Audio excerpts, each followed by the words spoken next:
जय काड़शित। देखिए अभी ये पुरुषोत्तम मास चालू है तो कुछ ज्ञान की बातें भी होनी चाहिए ना। तो देखो ये पंच क्लेश है ना, पंच क्लेश, तो उसके बारे में हम कुछ बातें समझ लेंगे। देखो पंच क्लेश कैसे निर्माण होते हैं, कैसे उत्पन्न होते हैं और इसके कारण हमें दुख होता है, दुख होता है। तो ये पंच क्लेश कौन से होते हैं देखो, तो उसमें पहला जो आता है ना, तो अविद्या। अविद्या अविद्या क्लेश मूलम।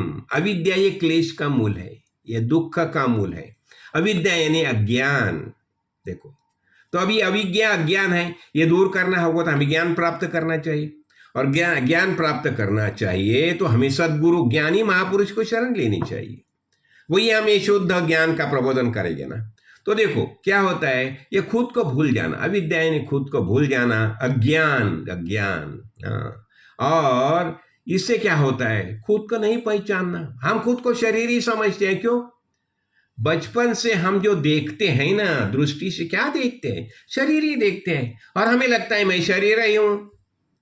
देखो किसने बताया मैं शरीर हूं करके, तुम शरीर हो करके किसने बताया? लेकिन नहीं, हम खुद अज्ञान से खुद को शरीर ही समझते हैं। तो देखो ये हो गया पहला, अविद्या। अविद्या यानी सेल्फ इग्नोरेंस, खुद के स्वरूप के ज्ञान को भूल जाना। भाई देखो दूसरा क्या होता है, अस्मिता। अस्मिना अस्मिता, अस्मिता यानी ईगो, मैं कौन हूं, अहंकार। अहंकार ममकार ये सब बातें है ना। तो सबसे बड़ी बात यही होती है कि हम अहंकार, और अहंकार ये सब मूल है, इसलिए बताया जाता है अहम भाव जा मानसीसा विरेना तया ज्ञान कल्पांत काली करेना। जब भी तक ये अहंकार डाइल्यूट नहीं होता, जब तक ज्ञान नहीं हो सकता। इसलिए दूसरा हो गया अस्मिता। अस्मिता यानी अभिमान, अहंकार, ईगो। अच्छा, तीसरी बात होती है राग। राग यानी चाह, अटैचमेंट। हमने देखा ना संसार के कारण क्या होते हैं, राग और द्वेष होते हैं। राग यानी चाह रहती है, अटैचमेंट रहती है। तो हम दुष्ट चतुष्टय देखे ना, दुष्ट चतुष्टय में क्या आता है, राग आता है। राग, द्वेष, अहंकार और ममकार, ये चार बातें दुष्ट चतुष्टय हो गए। तो इसलिए ये राग होता है। राग में यानी अहंकार, चाह। चाह देखो ये चाह जो है ना, यही सबसे बड़ी बात है। ये चाह के कारण ही हम भूतल पर देह धारण करके आए, नहीं तो क्यों आते थे। चाह यानी वासना। वासना हमें कुछ ना कुछ चाहिए। ये चाह जो है ना, चाहिए है ना, वासना है, इसके कारण हम देह धारण करके भूतल पर आते हैं। और इसके बाद क्या आता है, द्वेष। द्वेष हेट्रेड। अभी द्वेष के बारे में हमने रज्जु सर्प तो देखा है। हाँ, रज्जु सर्प एंड रजत शुक्त। तो रजत शुक्त के बारे में क्या होता है, चाह होती है, और रज्जु सर्प के बारे में द्वेष होता है, यानी राग एंड द्वेष। तो रजत शुक्त के बारे में राग निर्माण हो गया, और रज्जु सर्प के बारे में द्वेष निर्माण हो गया। द्वेष यानी हेट्रेड। हेट्रेड। तो देखो यही ज्ञान में ये ज्ञान के पीछे आते हैं, इसके कारण हमें शुद्ध ज्ञान नहीं होता। और ये सब बातें जो है ना, हमारे मन को कैप्चर करते हैं। यानी मैंने उदाहरण दिया ना, स्पेक्टेकल। तो इस सब जो है ना, इसके कारण मन, देखो हमें भगवान को देखना है, कैसे देखना है, मन से देखना है, मन से क्लेम करना है।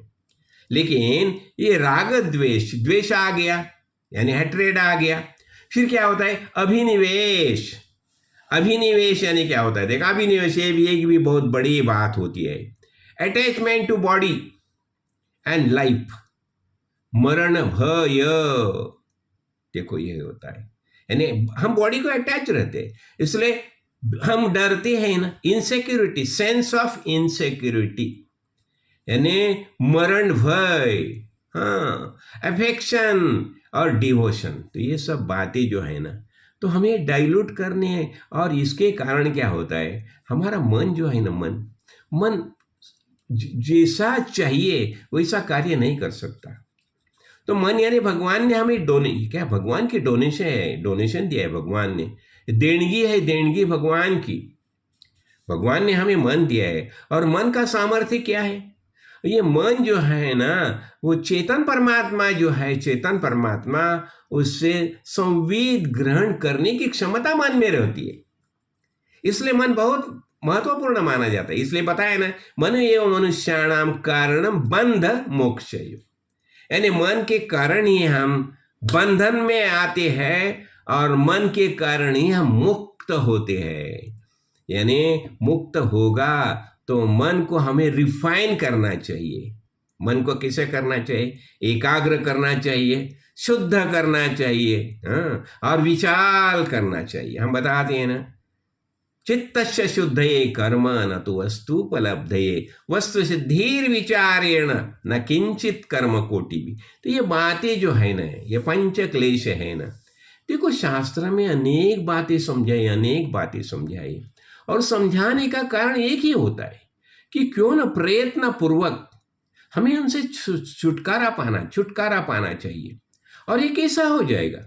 इसलिए श्रवण करना चाहिए, उत्तम साहित्य का स्वाध्याय करना चाहिए, अपना वेद देखो, वेद ही प्रमाण मानना। देखो, नहीं तो आजकल क्या हो गया, आजकल इतने बुआ बाबा तैयार हो गया है, कौन कौन से चमत्कार करता है, कौन कैसी पर्ची निकालता है, सब झमेला हो गया है। और शुद्ध ज्ञान बाजू में हो गया है। देखो, कोई पर्ची निकालने वाला बाबा होगा ना, कोई ज्योतिष सांगने वाला, उसके पास लोगों का ये जमावड़ा जमा हो जाता है। क्यों? वो पर्ची निकालता है। लेकिन ये शुद्ध ज्ञान नहीं है, और इससे, ये सब करने से तुम पंच क्लेशी मुक्त नहीं हो सकते। तो हमें ये सेंस ऑफ इनसिक्योरिटी हटानी चाहिए, ये भीति ही नष्ट होनी चाहिए। और ये कार्य सिर्फ आत्मज्ञानी महापुरुष कर सकते हैं। वो बताते हैं, अरे आना जाना तो चलता रहता है, तुम्हें जन्म ही नहीं और मरण ही नहीं। आना जाना ये सब शरीर का भाग है, और तुम तो शरीर नहीं हो। तो ये बात सिर्फ आत्मज्ञानी महापुरुष ही समझा सकते हैं। महद्भाग्य से मैं समझता हूँ, मुझे काड़ सिद्धेश्वर महाराज ऐसे आत्मज्ञानी महापुरुष सद्गुरु मिल गए। जय काड़ सिद्ध, जय काड़ सिद्ध।